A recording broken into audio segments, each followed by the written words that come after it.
Fractured families. The thought of fractured families and how fractured I experience my family to be.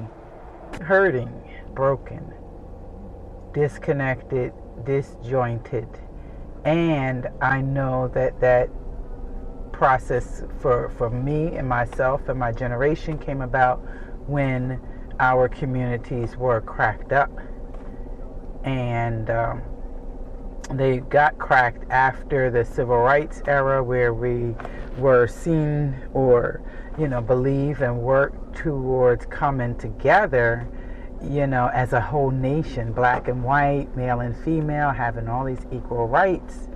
And then as that formulated, and they fought for that in the 60s and the 70s, things began to resettle or settle from that. There was some concessions made. There was some civil liberties given to men, to women, and there was some shutting down of the fighters who were active, and vocal in a more aggressive fashion and wanting change to happen quicker than it was happening. And so that generation during the 70s was being tampered down, separating out those who were willing to go the next steps in the process and those who were wanting something different.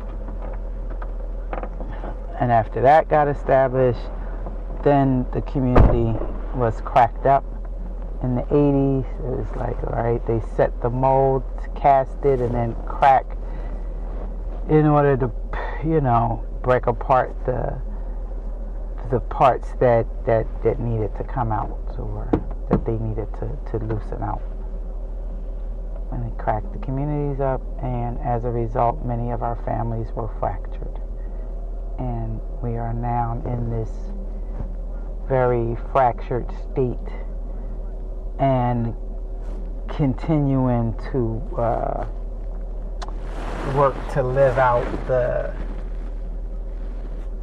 messages that we fought for and that were fought for in our generation, which is unity and working together and being together and family first, yet and at the same time seemingly not able to see, or our very fractured state, and or many able to see the fractured state and